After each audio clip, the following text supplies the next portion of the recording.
News alerts. Telugu media మొగల్గా పేరు పొందిన ఈనాడు సంస్థల చైర్మన్ రామోజీరావు కన్నుమూశారు. ఈ నెల 5న ఆయనకు శ్వాస తీసుకోవడంలో ఇబ్బంది తలెత్తడంతో పరీక్షించిన వైద్యులు స్టెంట్ ఇచ్చి అమర్చారు. స్టెంట్ వేసిన తర్వాత ఆయన ఆరోగ్య పరిస్థితి కొంచెం క్రిటికల్ గా మారడంతో ఆసుపత్రిలో చేర్పించారు. ఇక 87 ఏళ్ల రామోజీరావు గత కొంతకాలంగా పలు అనారోగ్య సమస్యలతో బాధపడుతున్నారు. గతంలో కూడా ఆయన ఆసుపత్రిలో చికిత్స పొందారు. కాగా రామోజీరావు మీడియాతో పాటు అనేక వ్యాపారాలు నిర్వహిస్తున్న విషయం తెలిసిందే. ఈనాడు సంస్థలు రామోజీ ఫిలిం సిటీ, మార్గదర్శి చిట్ ఫండ్స్, ప్రియా ఫుడ్స్ వంటి వ్యాపార సామ్రాజ్యాన్ని రామోజీరావు నడిపిస్తున్నారు. తెలుగు మీడియాలో ప్రధానమైన ఈనాడు సంస్థ ఆయన ఆధ్వర్యంలోనే కొనసాగుతున్న సంగతి తెలిసిందే.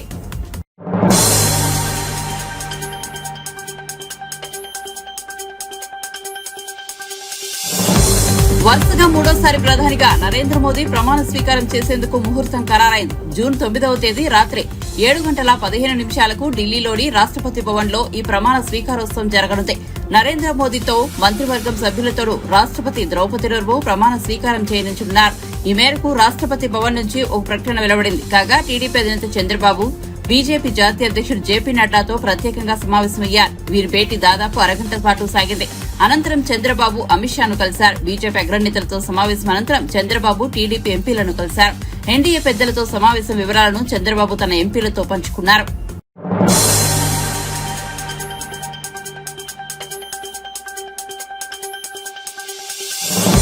నల్గొండ, ఖమ్మం, వరంగల్ పట్టభద్రుల ఎమ్మెల్సీ ఉప ఎన్నికల్లో కాంగ్రెస్ విజయం సాధించింది. ఆ పార్టీ అభ్యర్థిగా పోటీ చేసిన తీర్మానం మల్లన్న అలియాస్ చింతపండు నవీన్ బీఆర్ఎస్ అభ్యర్థి రాకేష్ రెడ్డిపై గెలిచారు. రెండో ప్రాధాన్యత ఓట్ల లెక్కింపు తర్వాత అధికారులు విజయాన్ని ధృవీకరించారు. గతంలో ఇక్కడ బీఆర్ఎస్ గెలిచిన సంగతి తెలిసిందే. మొదటి ప్రాధాన్యత ఓట్ల లెక్కింపులో ఎవరికి మెజార్టీ రాకపోవడంతో రెండో ప్రాధాన్యత ఓట్లను లెక్కించారు. చివరిగా బీఆర్ఎస్ అభ్యర్థి రాకేష్ రెడ్డి ఎలిమినేషన్ తో మల్లన్న విజయం దక్కించుకున్నారు. ఓటింగ్ కేంద్రం వద్ద బీఆర్ఎస్ అభ్యర్థి రాకేష్ రెడ్డి మాట్లాడుతూ సాంకేతికంగా ఓడిపోయాను, కానీ నైతికంగా గెలిచానని అన్నారు. నేను ప్రతి రౌండ్ లో గట్టి పోటీ ఇచ్చానని చెప్పారు. శాసనమండలిలో అడుగు పెట్టలేకున్నా బయట నుండి పట్టభద్రుల కోసం పోరాడతానని రాకేష్ రెడ్డి చెప్పారు. కాగా తీర్మానం మల్లన్న గతంలో ఇదే స్థానం నుంచి స్వతంత్ర అభ్యర్థిగా పోటీ చేశారు. ఈ ఎన్నికల్లో కూడా గట్టి పోటీ ఇచ్చారు. బీఆర్ఎస్ అభ్యర్థి వల్ల రాజేశ్వర్ రెడ్డి చేతిలో ఓడిపోయారు. గతంలో మహబూబ్ నగర్, రంగారెడ్డి, హైదరాబాద్ పట్టభద్రుల ఎమ్మెల్సీ స్థానం నుంచి కాంగ్రెస్ తరఫున పోటీ చేసి ఓడిపోయారు. కాంగ్రెస్ పార్టీ అభ్యర్థి తన కోటా మ్యాజిక్ ఫిగర్ ను చేరుకోకుండా మేము కట్టడి చేయగలిగాం. శాసన మండలి లేదా చట్టసభలు అనేటువంటి సంవత్సరానికి 30 రోజులు 40 రోజులు మాత్రమే ఉంటాయి. వాళ్ళ పక్షాన నేను చట్టసభల్లో పోరాటం చేయలేకపోవచ్చు, వాళ్ళ పక్షాన ప్రశ్నించలేకపోవచ్చు, కానీ జనసభలో 365 రోజులు 24/7 నేను ప్రజల కోసం ప్రశ్నిస్తా, ప్రజల తరపున ప్రభుత్వం మీద పోరాటం చేస్తా, ప్రజల గొంతుకై ప్రజల మధ్యనే ఉంటాను నేను నిత్యం కూడా. చాలా మంది పార్టీలకు అతీతంగా నేను బీఆర్ఎస్ పార్టీకి చెందిన వాడిని అయినా కూడా అటు కాంగ్రెస్ పార్టీ వాళ్ళు కానీ లేదా భారతీయ జనతా పార్టీ వాళ్ళు కానీ ఇలాంటి వ్యక్తి చట్టసభలో ఉంటే బాగుంటుందని చెప్పేసి వాళ్ళు కోరుకున్నారు. ఓట్ల రూపంలో దాన్ని వాళ్ళు ప్రతిబింబించే విధంగా కూడా చేయడం జరిగింది.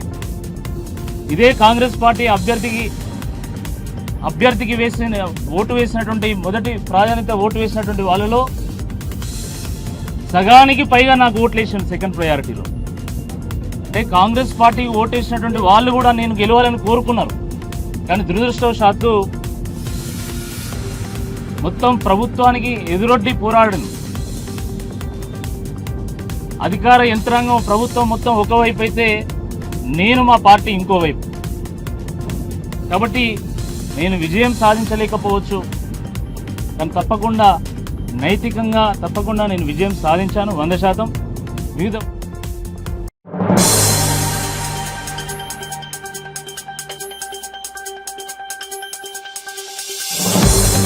ఎన్డీఏకు మద్దతిచ్చే ఎంపీల జాబితాను రాష్ట్రపతికి అందించామని ప్రధాని నరేంద్ర మోదీ అన్నారు. ఆదివారం సాయంత్రం ప్రమాణ స్వీకారం చేస్తామని తెలిపారు. ఆయన శుక్రవారం సాయంత్రం రాష్ట్రపతి ద్రౌపది ముర్మును కలిసి ఎన్డీఏకు మద్దతిస్తున్న ఎంపీల జాబితాను అందజేశారు. అనంతరం మాట్లాడుతూ ఆజాదీ కా అమృత్ మహోత్సవ్ తిరిగిన తర్వాత మొదట ఎన్నికలు ఇవే అన్నారు. ఎన్డీఏకు దేశ ప్రజలు మూడోసారి అవకాశం ఇచ్చారన్నారు. దేశానికి మరింత సేవ చేయాలని, మమ్మల్ని ఆశీర్వదించాలని పేర్కొన్నారు. ఎల్లుండి జూన్ 9వ తేదీన సాయంత్రం 6 గంటలకు మోదీ మరోసారి ప్రధానిగా రాష్ట్రపతి భవన్లో ప్రమాణ స్వీకారం చేయనున్నారు. ఆయనతో పాటు పలువురు ఎంపీలు, కేంద్ర మంత్రులుగా ప్రమాణ స్వీకారం చేస్తారు.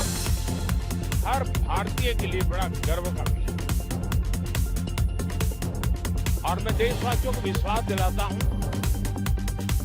18वीं लोकसभा में भी हमारे 5 साल के कार्यकाल में भी हम उसी गति के साथ उतने ही समर्पण भाव से देश की आशा आकांक्षाओं को पूर्ण करने में कोई कमी नहीं रही। आज सुबह एनडीए की मीटिंग हुई। एनडीए के सभी साथियों ने मुझे फिर से एक बार इस दायित्व के लिए पसंद किया है और सभी एनडीए के साथियों ने राष्ट्रपति जी को इसकी जानकारी दी और राष्ट्रपति जी ने मुझे अभी बुलाया था और मुझे प्रधानमंत्री सेक्रेटरी के रूप में काम करने की नियुक्ति दी है और मुझे शपथ समारोह के लिए और मंत्रिपरिषद के लिए उन्होंने सूचित किया है। मोटे तौर पर मैंने राष्ट्रपति जी को कहा है कि इसमें 9 तारीख शाम को सुविधा रहेगी। बाकी डिटेल तो राष्ट्रपति जी वर्कआउट करेगा और हम तब तक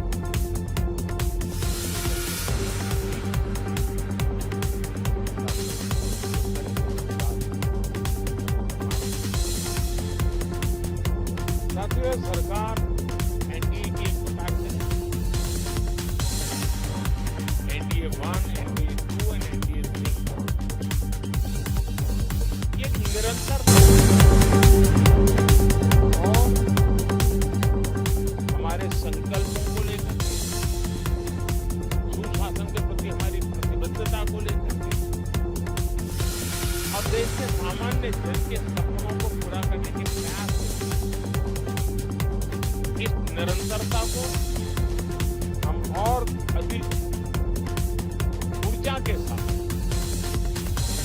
और अधिक व्यापक विजन के साथ आगे बढ़ाएंगे और समय सीमा में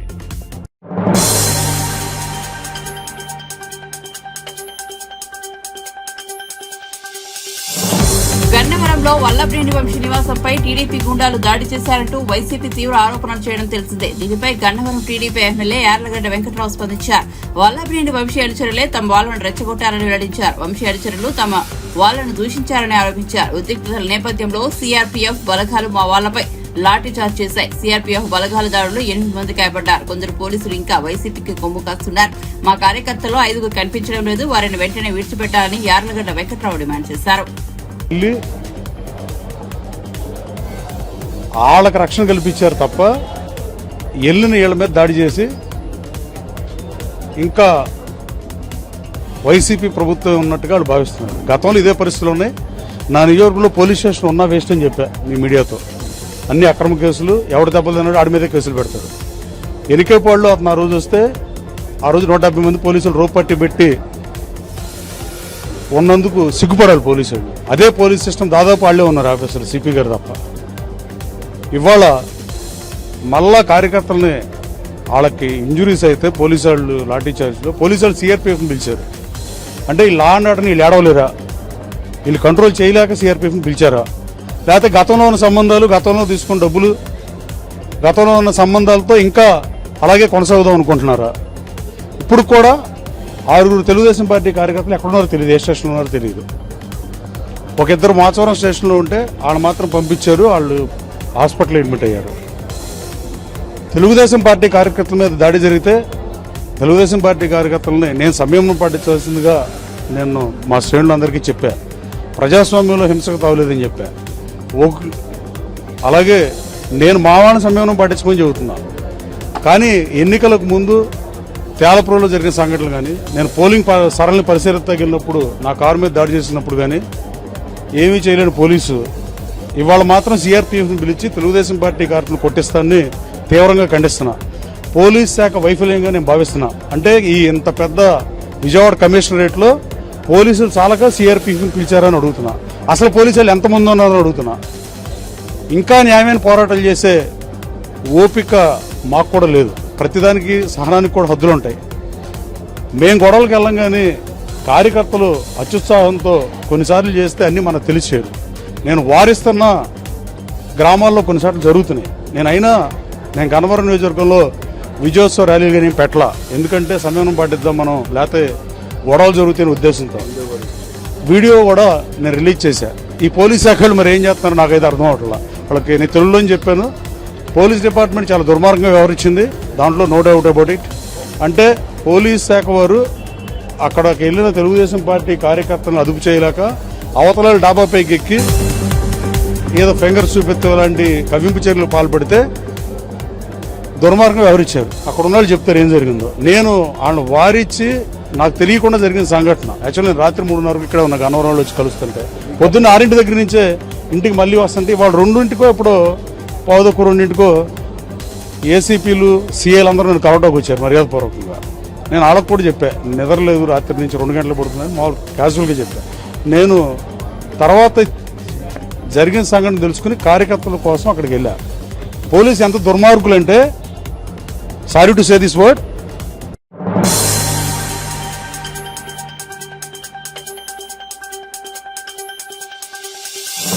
తన తండ్రి కడియం శ్రీహరి పేరుకు మచ్చ లేకుండా తాను ముందుకు సాగుతానని వరంగల్ లోక్సభ నియోజకవర్గం నుంచి గెలుపొందిన కడియం కావ్య అన్నారు. ఎంపీగా తన గెలుపు కోసం కృషి చేసిన వారందరికీ ఆమె కృతజ్ఞతలు తెలిపారు. హన్మకొండలోని సిపిఐ కార్యాలయంలో ఆ పార్టీ నేతలు ఆమెను సన్మానించారు. ఈ సందర్భంగా కావ్య మాట్లాడుతూ తాను సిపిఎం, సిపిఐ పార్టీల మద్దతుతో గెలుపొందారన్నారు. పట్టణంలోని గుడిసెవాసుల సమస్యలను పరిష్కరించేందుకు తన వంతు కృషి చేస్తానని హామీ ఇచ్చారు. రానున్న 5 ఏళ్లు కాంగ్రెస్ కోసం ఎలాగైతే పనిచేస్తానో కమ్యూనిస్టుల కోసం కూడా అంతేగా పనిచేస్తానని హామీ ఇచ్చారు. ఖర్గే గారికి, రాహుల్ గాంధీ గారికి, ప్రియాంక గాంధీ గారికి, అట్లాగే ఇక్కడ మన పిసిసి చీఫ్ మరియు సీఎం రేవంత్ రెడ్డి గారికి, బట్టి విక్రమార్క గారికి, ఉప ముఖ్యమంత్రి వర్యులు, మరియు మన వరంగల్ జిల్లా శాసనసభ్యులు, మంత్రులు, ఇక్కడున్న కాంగ్రెస్ నాయకులు అందరికీ కూడా నన్ను కాంగ్రెస్ పార్టీ అభ్యర్థిగా ప్రకటించినందుకు, నన్ను సపోర్ట్ చేసినందుకు వాళ్ళందరికీ నా ధన్యవాదాలు తెలియజేసుకుంటున్నాను. అదేవిధంగా ప్రజలందరూ కూడా ఎన్ని వ్యక్తిగత విమర్శలు చేసినా కూడా వాటికి నా గెలిపే సమాధానంగా నన్ను నమ్మి ఓటేసినందుకు ప్రతి ఒక్కరికి కూడా నేను నా కృతజ్ఞతలు తెలియజేసుకుంటున్నాను. వాళ్ళు ఏ విధంగానైతే నేను ప్రామిసెస్ చేశానో వాళ్ళకి అండర్ గ్రౌండ్ డ్రైనేజ్ సిస్టమ్ కానీ, తర్వాత ఇండస్ట్రియల్ కారిడార్ కానీ, కోచ్ ఫ్యాక్టరీ కానీ, ఎయిర్పోర్ట్ కానీ, అట్లాగే ఎడ్యుకేషనల్ హబ్గా డెవలప్ చేసుకోవడం, ఇండస్ట్రియల్ హబ్గా డెవలప్ చేసుకోవడము, ఇవన్నిటిపైన నేను ఖచ్చితంగా రానున్న రోజులలో తప్పకుండా పోరాడతాను, కృషి చేస్తాను. ఈ సమస్యలను ఎన్నో సంవత్సరాల నుంచి పెండింగ్ ఉన్నాయి. వరంగల్ ప్రజల గొంతుకగా నేను ఢిల్లీలో మాట్లాడబోతున్నాను.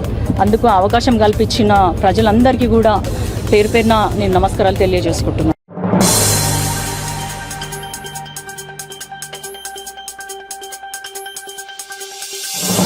కాళేశ్వరం ప్రాజెక్టు మరమ్మతు పనులను వేగవంతం చేయాలని నిర్మాణ సంస్థలు సంబంధిత అధికారులను ఆదేశిస్తామని మంత్రి ఉత్తమ్ కుమార్ రెడ్డి తెలిపారు. ఎన్నికల కోడ్ ముగియడంతో అన్నారం, మేడిగడ్డ, సుందిల బ్యారేజీల పరిశీలనకు మంత్రి ఉత్తమ్ వెళ్లారు. ఈ సందర్భంగా ఆయన మీడియాతో మాట్లాడారు. గత ప్రభుత్వం అధికారంలో ఉన్నప్పుడే మేడిగడ్డ ప్రాజెక్టు కుంగిందని, అయినా అప్పటి సర్కారు ఎటువంటి చర్యలు చేపట్టలేదని విమర్శించారు. మేడిగడ్డ బ్యారేజ్ కుంగిపోయిన విషయం మీ అందరికీ తెలుసు. కుంగిపోయిన తర్వాత కూడా ఏమీ జరగనట్టుగా గత ప్రభుత్వంలో ఉన్న పెద్దలు అసలు ఏమీ రిపేర్స్, రెక్టిఫికేషన్, రెమెడియల్ మెజర్స్ ఏమీ మొదలు పెట్టలేదు. మేము ప్రభుత్వం వచ్చిన తర్వాత భారతదేశంలోనే డ్యామ్స్, బ్యారేజెస్ కి అత్యంత నైపుణ్యం ఉన్న బాడీ పార్లమెంట్ లో చట్టం ప్రకారం ఏర్పాటు చేయబడ్డ నేషనల్ డ్యామ్ సేఫ్టీ అథారిటీకి ఈ పని అప్పచెప్పినాం. ఈ 3 బ్యారేజెస్ కూడా పరిశీలన చేయండి. ఇది ఎంత నష్టం జరిగింది, ఏ విధంగా దానికి రిపేర్ చేయాలన్నా, ఇంకా దానికి ఏమన్నా మరి ఏ స్థాయిలో డ్యామేజ్ జరిగింది, ఏమేం టెస్టులు చేయించాలని చెప్పి కూడా నేషనల్ డ్యామ్ సేఫ్టీ అథారిటీ భారతదేశంలోనే అత్యున్నత ఈ డ్యామ్స్ అండ్ బ్యారేజెస్ లో నైపుణ్యం ఉన్న కేంద్ర ప్రభుత్వ సంస్థ. వాళ్ళు ఒక ఇంటరిం రిపోర్ట్ ఇవ్వడం జరిగింది. ఆ ఇంటరిం రిపోర్ట్ ప్రకారము మేడిగడ్డ బ్యారేజ్ లో ఏం చేయాలనో, అన్నారం బ్యారేజ్ లో ఏం చేయాలనో సుందిళ్ల బ్యారేజ్లో ఏం చేయాలనో వివిధ కార్యక్రమాలు వాళ్ళు లిస్ట్ అవుట్ చేశారు. కొన్ని టెస్టులు కూడా వాళ్లే రాసిచ్చారు. NDSA ఇచ్చిన ఇంటరిమ్ రిపోర్ట్ ప్రకారం ఈ 3 బ్యారేజీల రక్షణ కొరకు, పునరుద్ధరణ కొరకు ఈ 3 ఏజెన్సీల వాళ్ళకి పని అప్పచెప్పడం జరిగింది. ఈ రోజు నేను నిన్నటి వరకు రాలేకపోయినా 2 నెలల నుంచి, ఎందుకంటే మోడల్ కోడ్ ఆఫ్ కాండక్ట్ ఉంటే మేము ఈ పర్యటించడం ఇది ఎలక్షన్ కమిషన్ పర్మిట్ చేయలేదు. ఈరోజు మొదటి రోజు కోడ్ ఆఫ్ కాండక్ట్ అయింది. ఈ 3 బ్యారేజెస్ కూడా విజిట్ చేసి NDSA చెప్పిన ఏ అయితే ఇంటరిమ్ మెజర్స్ అవి యుద్ధ ప్రాతిపదిక పూర్తి చేయాలని చెప్పి ఇంజనీరింగ్ డిపార్ట్మెంట్ శాఖ అధికారులకి కన్సర్న్ ఏజెన్సీస్ కూడా చెప్పడం జరుగుతుంది.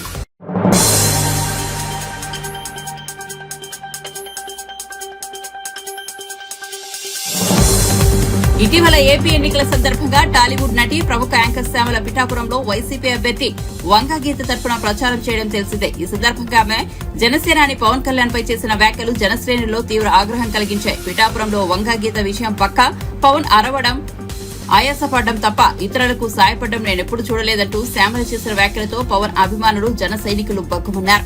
ఇప్పుడు ఎన్నికలు పూర్తయ్యాయి. పిఠాపురంలో పవన్ గెలవడమే కాదు, రాష్ట్రంలో జనసేన పార్టీ పోటీ చేసిన 21 స్థానాలు విజయం అందుకుంది. ఈ నేపథ్యంలో యాంకర్ శ్యామల తనకు బెదిరింపు కాల్స్ వస్తున్నాయని వెల్లడించారు. ఒక రకంగా భయంగానే ఉందని ఆందోళన వ్యక్తం చేశారు.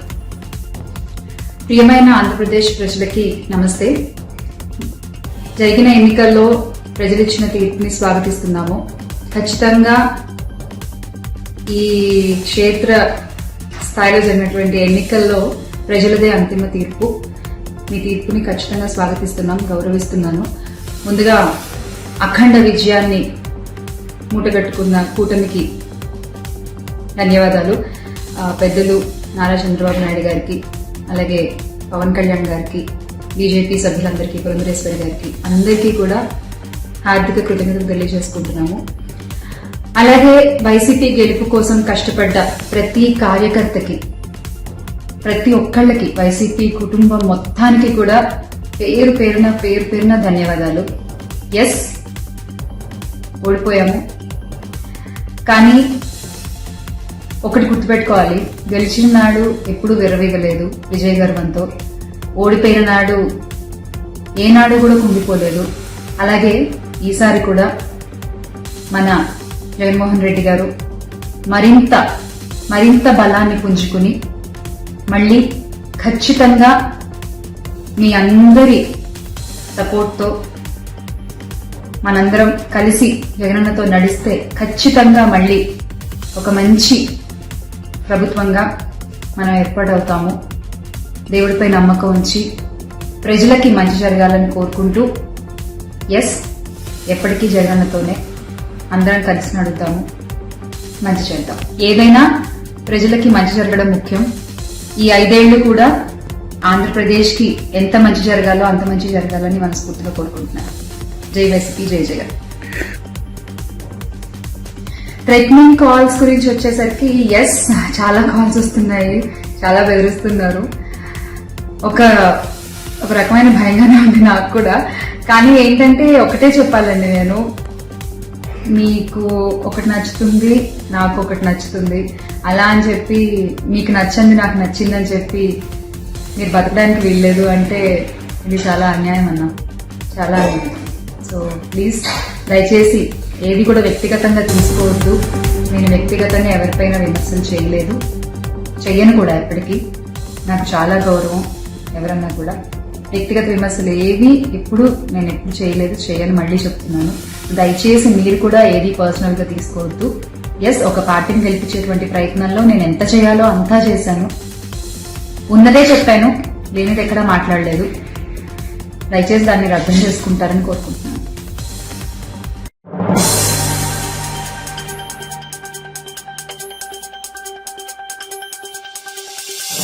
తెలుగుదేశానికి ఆంధ్రప్రదేశ్ అభివృద్ది, సంక్షేమమే ముఖ్యమని, పదవులు కాదని ఆ పార్టీ సీనియర్ నేత కనకమేడల రవీంద్ర కుమార్ స్పష్టం చేశారు.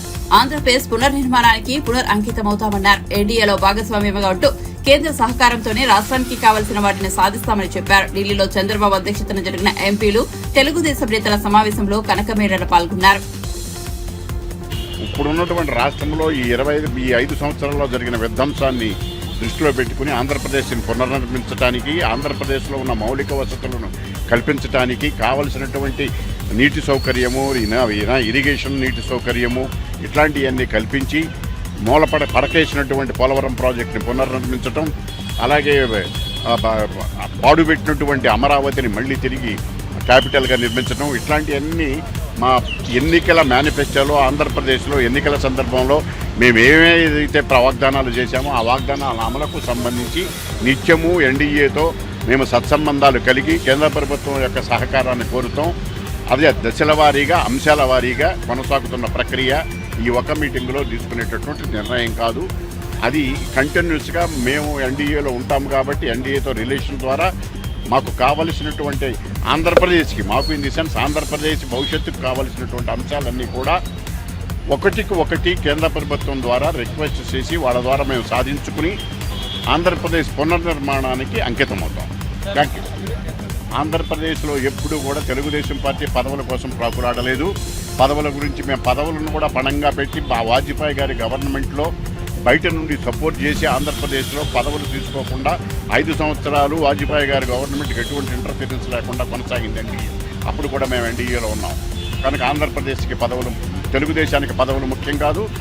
ఆంధ్రప్రదేశ్ యొక్క అభివృద్ధి, సంక్షేమం, ప్రజల యొక్క బాగోగులు, ఆంధ్రప్రదేశ్ యొక్క ఉనికిని కాపాడటం అనేటువంటి ప్రధానమైనటువంటి ఎజెండా. ఆ ఎజెండా కోసం మేము సకల చర్యలు తీసుకుంటాం. దాంతో అదే ఉద్దేశంతో ఎన్డీఏ కోఆర్డినేషన్లో మేము కొనసాగుతాం.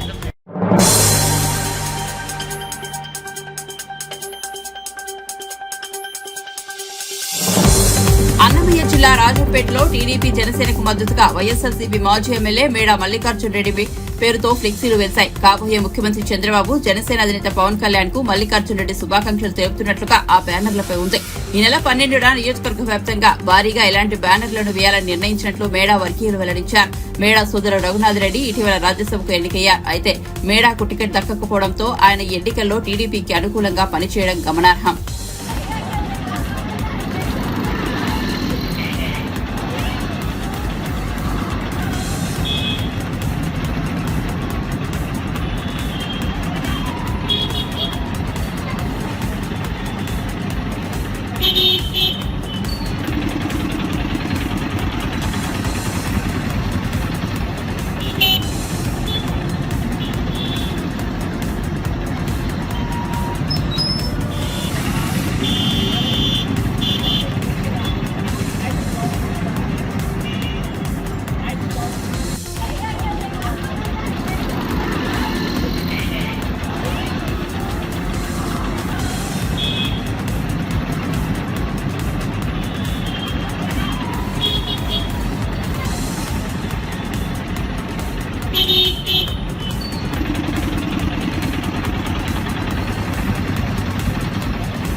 దేశవ్యాప్తంగా 400 సీట్లు గెలుస్తామని ప్రగల్భాలు పలికిన బీజేపీ నాయకులకు ప్రజలు చెంపపెట్టు లాంటి సమాధానమిచ్చారని మంత్రి కొండా సురేఖ అన్నారు.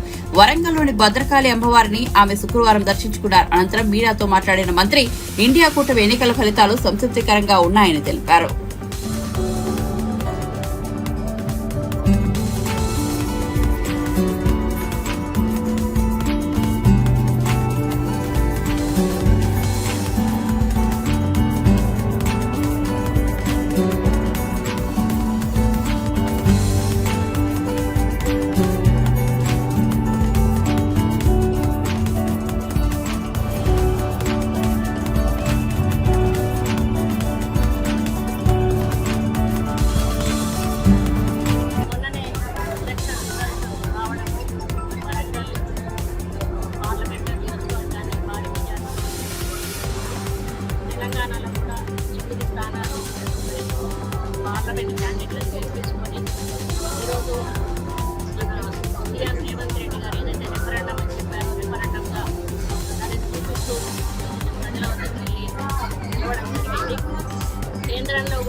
ఓడిన చందంగా ఈరోజు ప్రభుత్వాల్లో రాబోతా ఉంది.